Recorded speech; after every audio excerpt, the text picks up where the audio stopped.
है मेरी बीवी।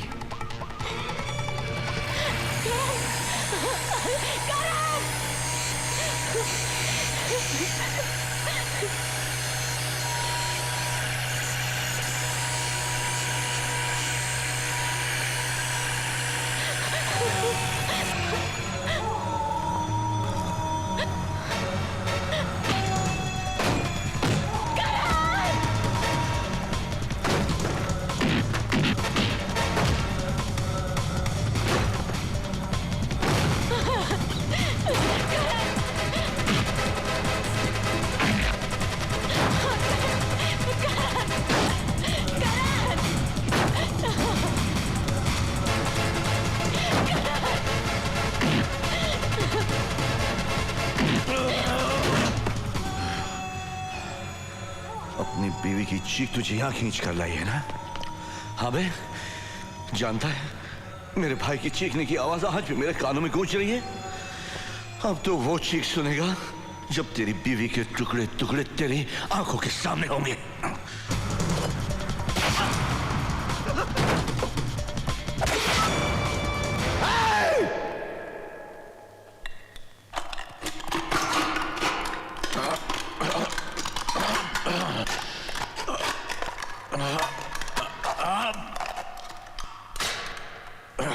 हरामखोर, अपने भाई की चीख सुनाई देती है, उन हजारों मासूमों की चीखें सुनाई नहीं देती जो तेरे ड्रग्स और हथियारों की बलि चढ़े हैं।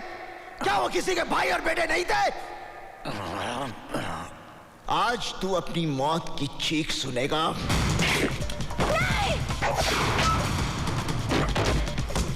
काटना साली को।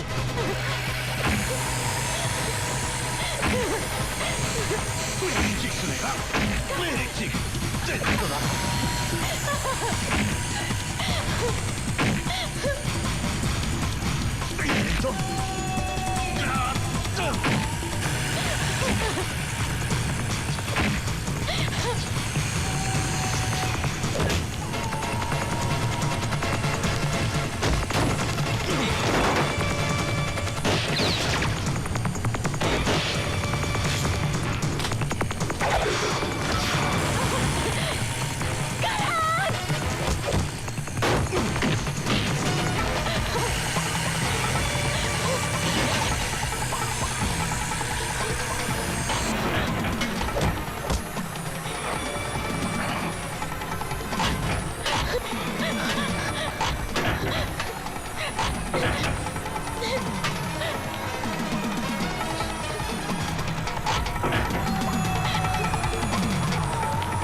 भजन सिंह जी, वाकई आपकी राजनीति बुद्धि को तो सलाम करना पड़ेगा।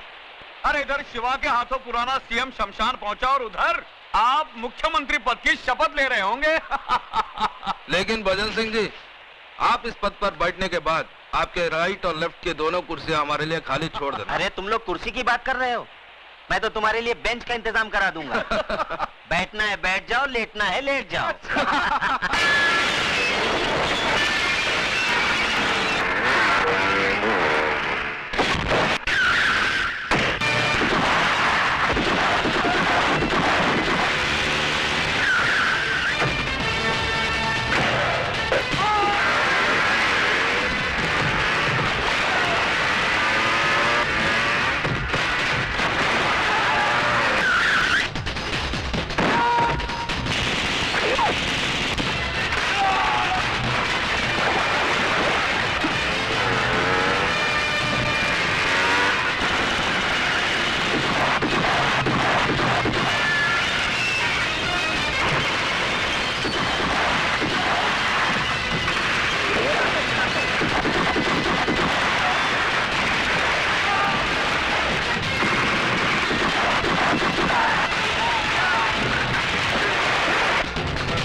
भजन जी, वाकई वही जुनून है अभी तक इसमें, लेकिन ठंडा पड़ जाएगा जब इसे पता चलेगा इसकी औरत कहाँ है। बोल, कहाँ है मेरी बीवी? बोल। जिंदा है। हाँ, अभी तक जिंदा है, लेकिन मौत उसके चारों तरफ गर्दिश कर रही है। देखना चाहता है वो मंजर।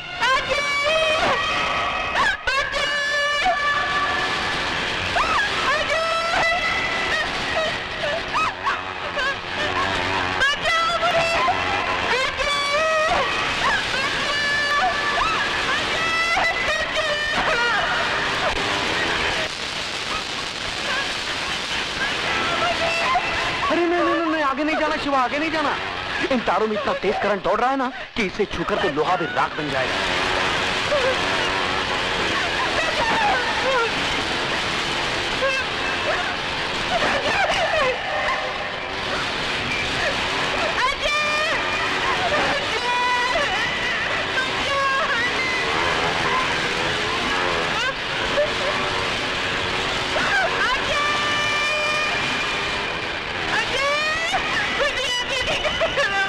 तेरी बीवी उस गोले में कैद है और तेरा होने वाला बच्चा उसकी कोख में कैद है।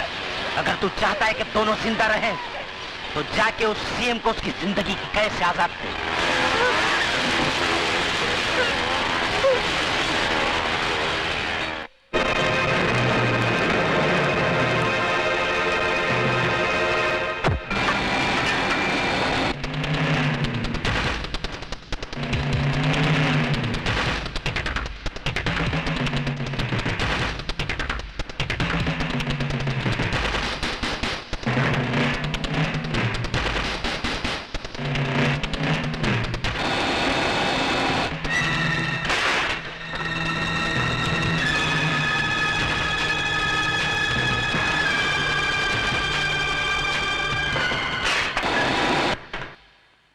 नमस्कार सीएम साहब। नमस्कार।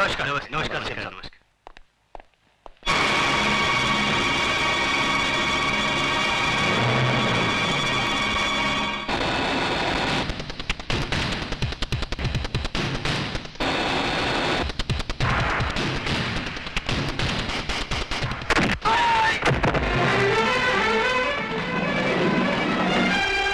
बिल्डिंग को चारों तरफ से घेर लो।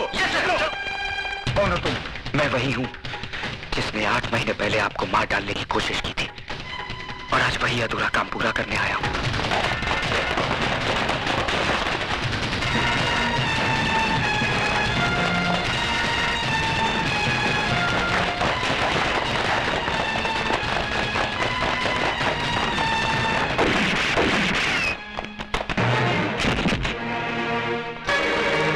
सीएम साहब, फौरन एम्बुलेंस बुलाओ।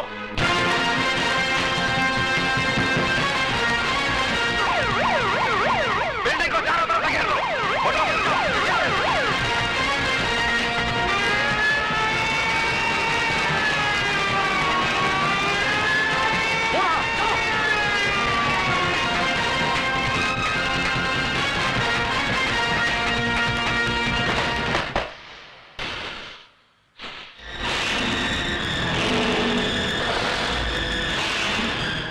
दिखा दिया ना तूने अपना असली रूप, उठा दिया ना हथियार, बहा दिया ना खून। तुझसे बड़ा मुजरिम तो आज मैं अपने आप को समझने लगा हूं। जो तुझे गिरफ्तार करने की बजाय तुझे आशीर्वाद दिया, भूल थी मेरी।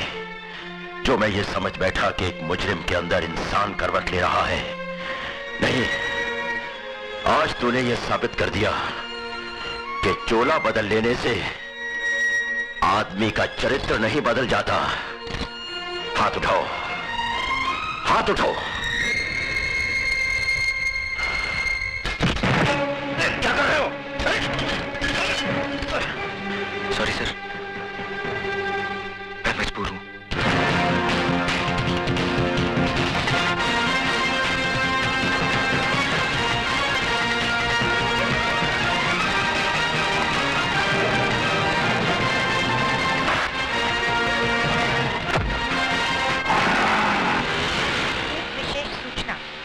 अभी प्राप्त हुए समाचार के अनुसार मुख्यमंत्री श्री एल.के. चौधरी पर किसी ने गोली चलाकर हत्या कर दी। इस हत्या के कारण शहर में सख्त तनाव फैल गया है। दुकानें बंद कराई जा रही हैं। बसों को आग लगाने और पथराव की कई घटनाएं भी हुई हैं। गृह राज्य मंत्री और पुलिस परिस्थिति को काबू करने की पूरी कोशिश कर रही है और कातिल की तलाश जारी है।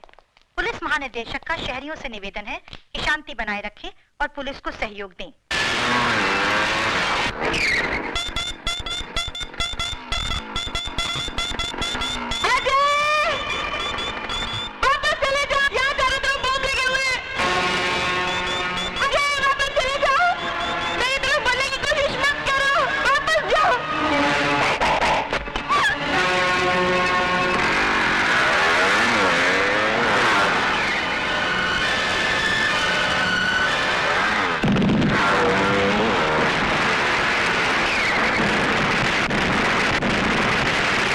हम सब यहाँ हमारे प्रिय मुख्यमंत्री जी के शोक समारोह में अपनी श्रद्धांजलि अर्पण करने के लिए जमा हुए हैं।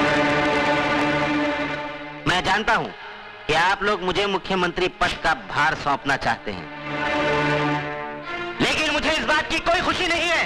दुख है इस बात का कि हमारे प्रिय मुख्यमंत्री जी को बेरहमी से कत्ल कर दिया गया और आज ये शहर आग और खून में बह रहा है। कौन है वो जो खून की होली खेल रहा है? किसकी नजर लगी इस देश को कि खून बहने का सिलसिला रुकता नहीं? हथियार वही है, बदलते हैं तो सिर्फ गोलियां चलाने वाले हाथ।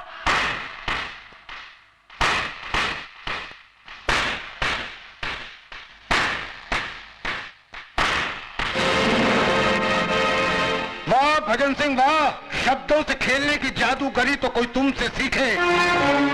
साहिबान, ये आदमी जो आपके सामने देशभक्ति और एकता की बातें कर रहा है, दरअसल यही वो शख्स है जिसने मुझे मार डालने का षड्यंत्र रचा था।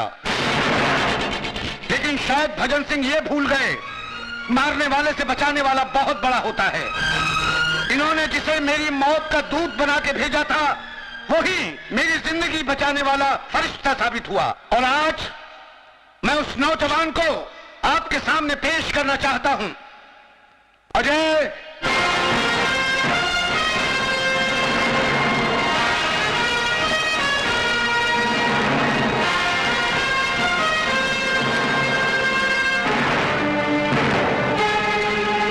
सॉरी भजन सिंह, तुम्हारा सीएम बनने का ख्वाब अधूरा रह गया। मेरा ख्वाब अधूरा रह गया तो मैं तुमको भी जिंदा नहीं छोड़ूंगा।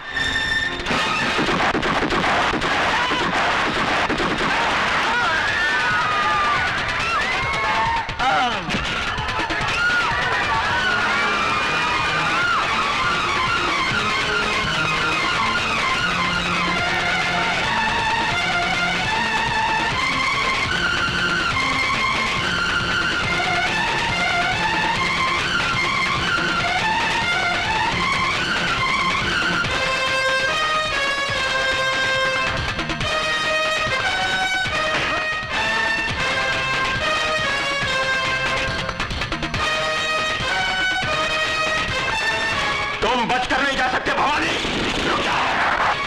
वरना गोली मार दूंगा।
फाइल अभी तक कंप्लीट नहीं हुई शिवचरण, क्योंकि उसमें तेरा खून अभी बाकी है।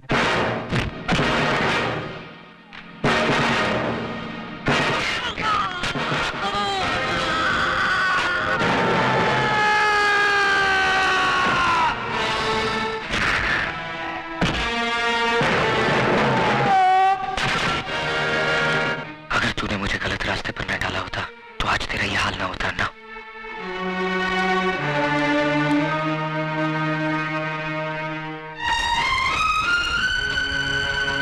सॉरी, लेकिन मुझे तुम पर फख्र है अजय।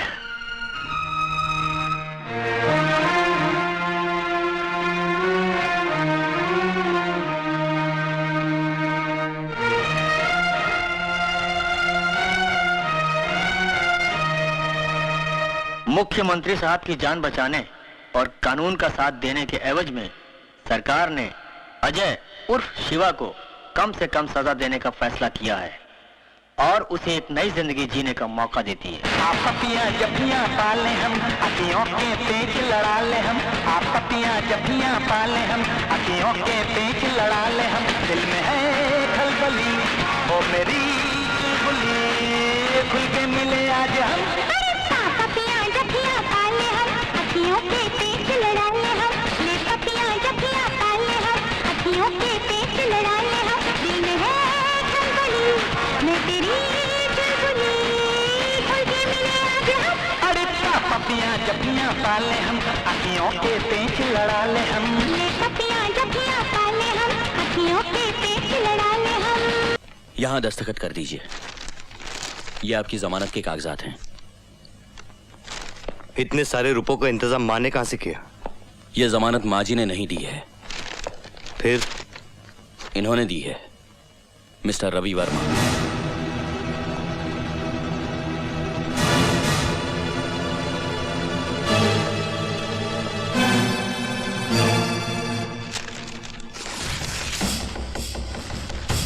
इतनी बात तेरे समझ में नहीं आती वकील कि सत्य प्रकाश के खानदान में कोई रिश्वत नहीं लेता। ये रिश्वत नहीं है, मेरी गलती का छोटा सा जुर्माना है। बाकी जो भी और सजा तुम मुझे दोगे मैं उसे सर झुका के कबूल कर लूंगा।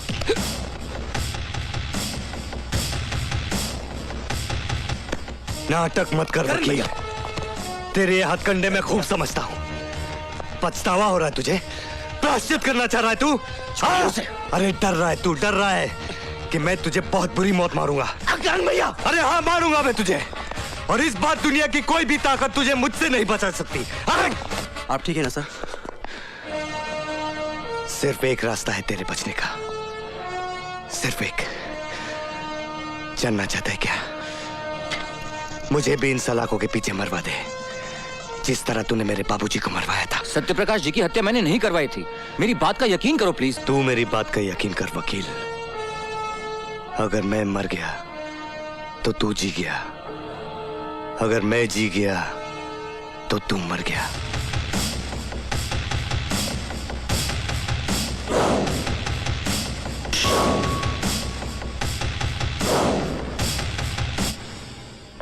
ये क्या बेवकूफी है? दुश्मन को छुड़वाने का क्या मतलब? दुश्मन वो हमारा नहीं है, हम उसके दुश्मन हैं। क्या? उसने हमारा नुकसान नहीं किया, हमने उसका नुकसान किया है। क्या बकवास कर रहे हो? तुम क्या सोचकर करण की जमानत कराने गए थे, जबकि अब भी वो तुम्हारी जान लेना चाहता है? मैंने काम ही ऐसा किया है। दिमाग खराब हो गया है तुम्हारा। दिमाग खराब नहीं, दिमाग तो सही हो गया है मेरा। मैंने तय किया कि जितने भी पाप लोगों ने मुझसे करवाए हैं उसका मुआवजा खुद भी भरूंगा और दूसरों से भी भरवाऊंगा, और उनमें से एक आप भी तैयार रहिएगा। तुम सिंघाल से बात कर रहे हो, सिंघाल से बात कर रहे हो तुम। अपने ससुर से बात कर रहे हो तुम। आप मेरे ससुर थे, लेकिन आज जब काजल नहीं रही जिसकी वजह से ये रिश्ता था, तो अब आप मुझे इस रिश्ते की दुहाई मत दीजिए। बहुत जबान चल रही है तुम्हारी।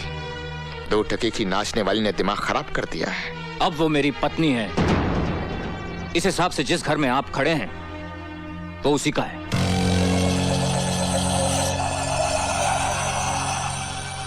रवि, ये मत भूलो, इस घर में 2 ईंटें मेरी भी लगाई हुई हैं। तो निकाल लीजिए अपनी ईंटें। तुम्हारी 2 ईंटों की वजह से मेरे सारे घर में बदबू फैली हुई है। Don't shout mister Singhal. इससे पहले कि मैं कुछ कर बैठूं, get out of the house, get out.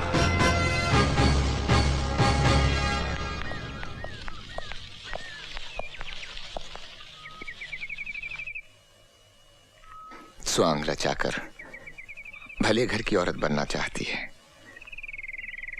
आखिर चला दिया चक्कर उस बेचारे रवि पर। कम साथ बाजारू औरत।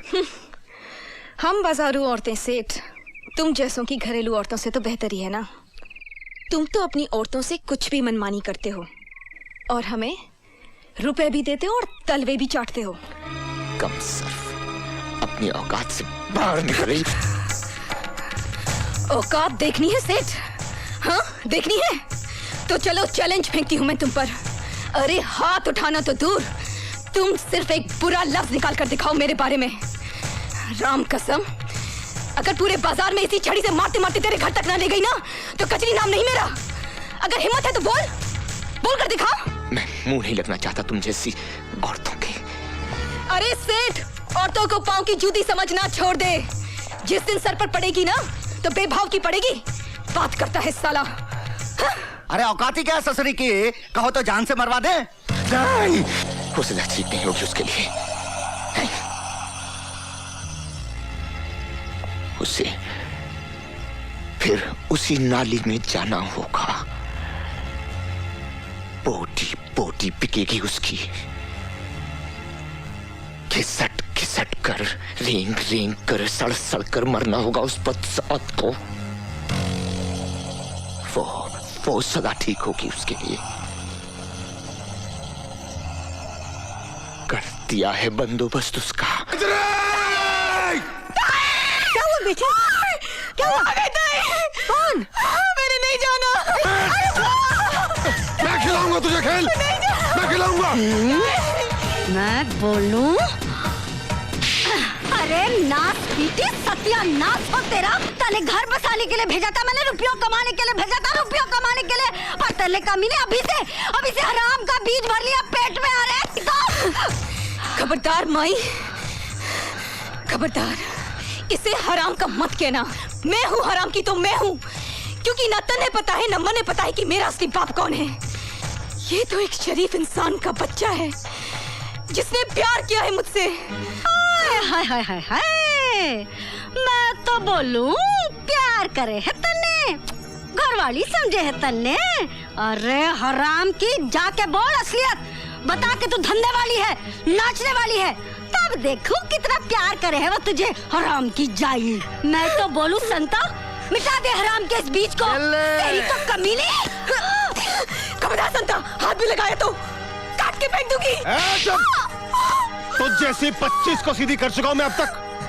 टांगे तोड़कर डेरे में भी डाल दूंगा ना तो भी घाटे में नहीं रहूंगा। अरे ना रहे नाचने लायक, 20-25 दिन भूखी रहेगी तो खुद ही दिमाग ठिकाने आ जाएगा। ए बस, रख कस के पकड़ के तो रख। पहले इस बला को निपटा दो जिसकी वजह से इतना कूद रही है। कन्ने काट जा, वरना यहीं के यहीं खेल जाऊंगा। क्या लगती है तेरी? हाँ? मेरे होने वाले बच्चे की माँ।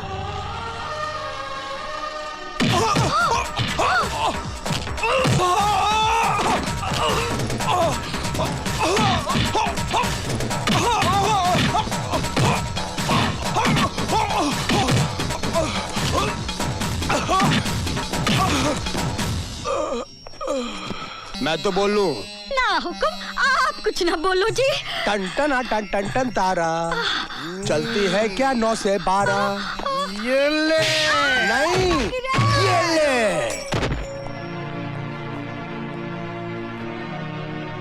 जाओ, संभालो अपना ये घर, अपनी ये दुनिया। Mummy, mummy, mummy. हमें कभी मत छोड़ के जाना मम्मी, मैं नहीं रह सकती। नहीं बेटे, नहीं, नहीं जाऊंगी, नहीं जाऊंगी, नहीं जाऊंगी, नहीं जाऊंगी। बस रवि, बस। मैंने उसे आगाह किया था, मैंने सिंघाल को आगाह किया था। मैं म्यूनिसिपल कमिश्नर मिस्टर सत्यप्रकाश का केस फिर से खोलने जा रहा हूं कि मिस्टर सत्यप्रकाश ने जेल में आत्महत्या नहीं की थी, उनकी हत्या करवाई गई थी। और मैं इन सफेद पोशों के काले कारनामों को सारा कच्चा चिट्ठा कल अदालत में खोलकर रख दूंगा, पूरे सबूतों के साथ। नहीं, ये नहीं हो सकता। रवि के पास हमारे खिलाफ जो भी सबूत हैं वो खत्म होने चाहिए। सिंघाल साहब, हमने तो रवि का पूरा ऑफिस छान मारा, लेकिन हमारे फाइल है, हमारे कागजात, ऑफिस सब गायब है। कहीं हमारा नक्शा न पलट जाए।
माँ जी, करण भैया ने पुलिस की हिरासत से भागकर अच्छा नहीं किया, खतरा और बढ़ गया है।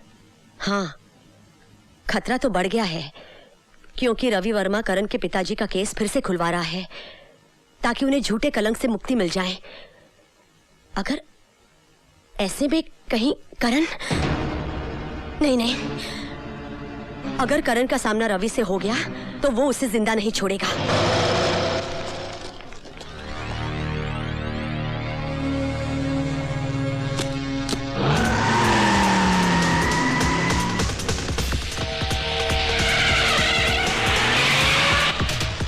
चल जल्दी रवि।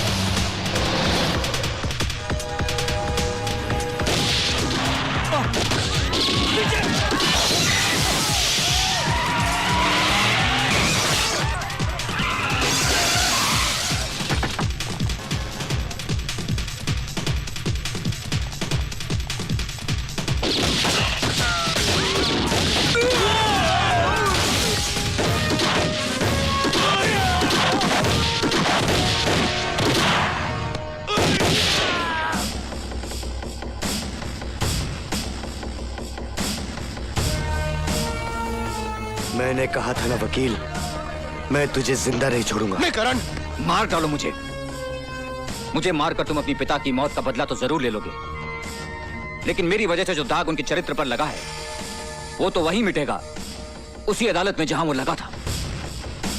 क्या तुम मुझे चंद घंटों की मोहलत नहीं दे सकते कि मैं वहां जाकर उन्हें बेगुनाह साबित कर दूं? उसके बाद तुम जो सजा मुझे देना चाहोगे ना, मैं उसे हंस के कबूल कर लूंगा। हाँ करण, रवि ठीक कह रहा है। ये अदालत में उन्हीं लोगों का भांडा फोड़ने जा रहा है जो तुम्हारे पिता की मौत के भी जिम्मेदार हैं, और वो लोग इसे अदालत तक पहुंचने नहीं दे रहे।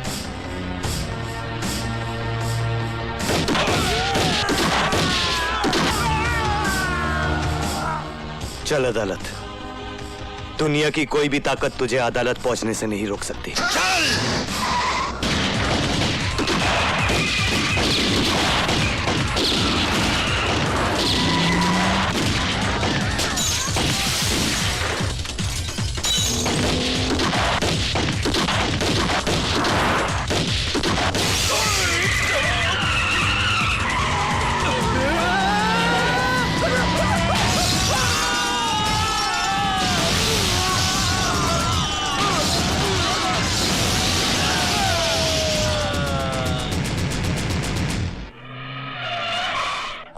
बस बस बस रुक जाओ रवि बाबू, रुक जाओ।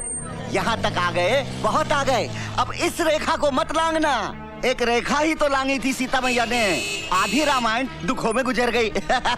तुम्हारी तो वैसे ही कष्टों में कट रही है, काहे को और दुखों को न्योता देते हो? हाँ लाओ, मुझे दे दो, लाओ। बात रामायण की करते हो और इतना भी नहीं जानते कि जब रावण को जलाया जाता है तो उसके साथ साथ कुंभकर्ण और मेघनाथ भी जलकर खाक हो जाते हैं। पता था मुझे, पहले से ही पता था कि अच्छी तरह से समझाने पर भी नहीं ना समझेंगे आप, इसलिए दूसरा बंदोबस्त भी किया हुआ है। हेलो, लीजिए सुनिए, अपनी पूजा बिटिया की प्यारी प्यारी आवाज सुनिए। सुनो। हेलो बेटा। छोड़ बच्ची को। कभी नहीं, अगर बच्ची को कुछ हो गया तो छोड़ूंगी नहीं मैं तेरे को। पूजा, शाबाश। पूजा रोती नहीं। अब यूँ समझ लो कि अदालत में जाके आपने बैग खोला नहीं, कि आपकी पूजा बिटिया आई है।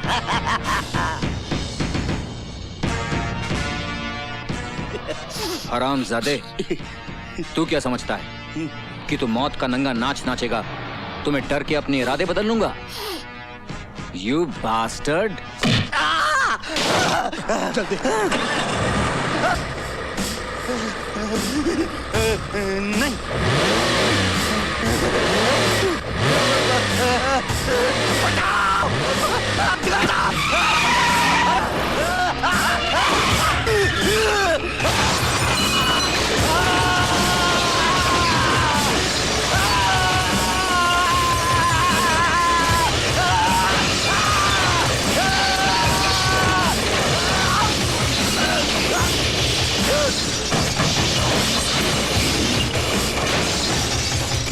मुझे कुछ समझ में नहीं आ रहा मिलॉर्ड कि आज कमिश्नर सत्यप्रकाश को चरित्रवान साबित करके मिस्टर रवि वर्मा क्या हासिल करना चाहते हैं, जबकि एक दिन खुद इसी अदालत में खड़े होकर इन्होंने कमिश्नर सत्यप्रकाश को रिश्वतखोर साबित किया था और हमने इनकी जोरदार दलीलों पर तालियां बजाई थी।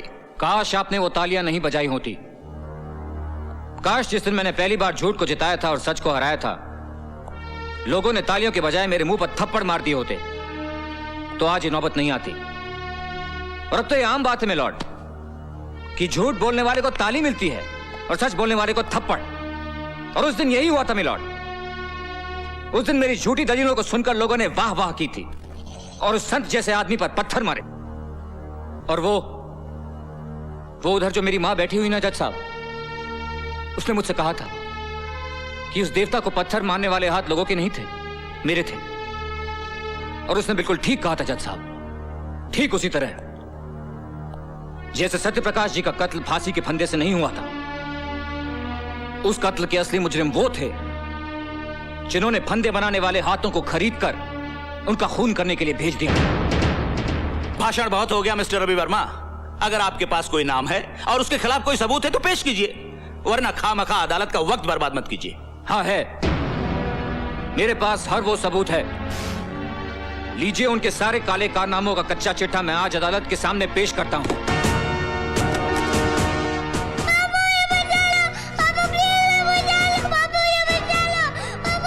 रवि, क्या बात है? कुछ नहीं, सोच रहा हूं धर्म, इंसाफ और सच्चाई की लड़ाई में गुरुओं ने भी अपने बच्चों को कुर्बान कर दिया था। देखता हूं आज उसकी अदालत में मेरी कुर्बानी क्या रंग लाती है।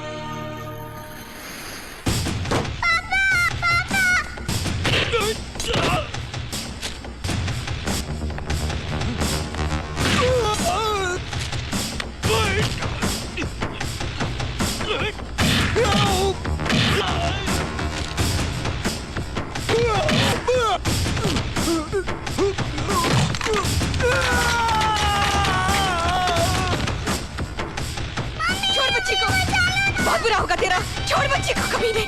छोड़ दे बच्ची को, छोड़। बुरा। पूजा।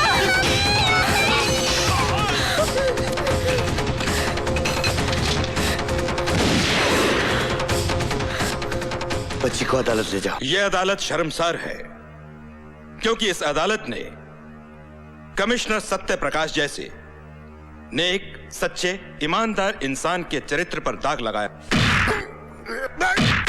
हम उनके मरणोपरांत उनसे क्षमा याचना करते हैं। और कबूल करते हैं कि कभी कभी कानून भी अपराधियों की चालाकी में उलझकर गलती कर बैठता है।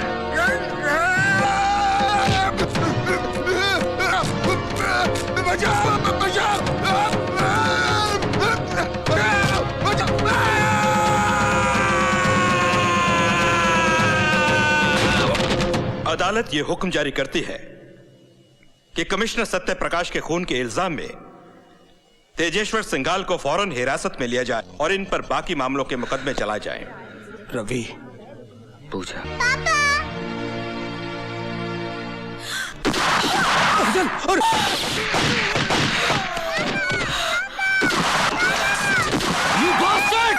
इंस्पेक्टर, आगे मत बढ़ना।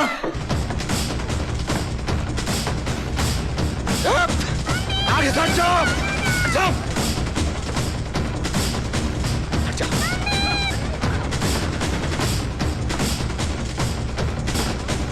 हट जाओ आगे से।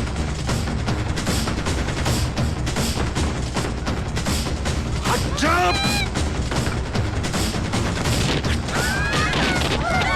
सिंघाल, पूजा को छोड़ दे। सिंघाल, अपने आप को कानून के हवाले कर दो। तुम यहां से बचकर नहीं जा सकते। होश करो, मैं कहता हूं।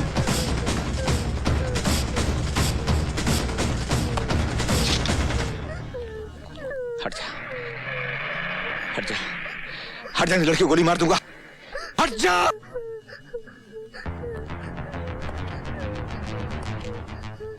इंस्पेक्टर, बंदूक फेंक दे और अपने आदमियों से कह दे कि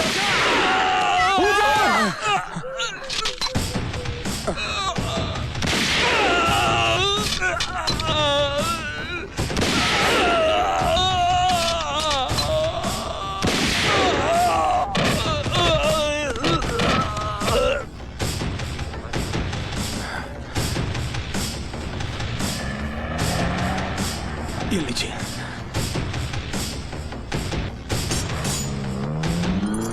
चलिए करण भैया। मेरा हिसाब फिर भी तुझ पर बाकी है वकील। हाँ, मुझे याद है, लेकिन इसके लिए तुम्हें जेल से छूट के आना पड़ेगा। और तू क्या समझता है, कानून मुझे छोड़ देगा? नहीं।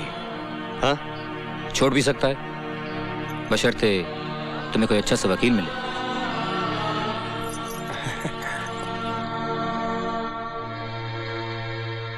तू लड़ेगा मेरा केस?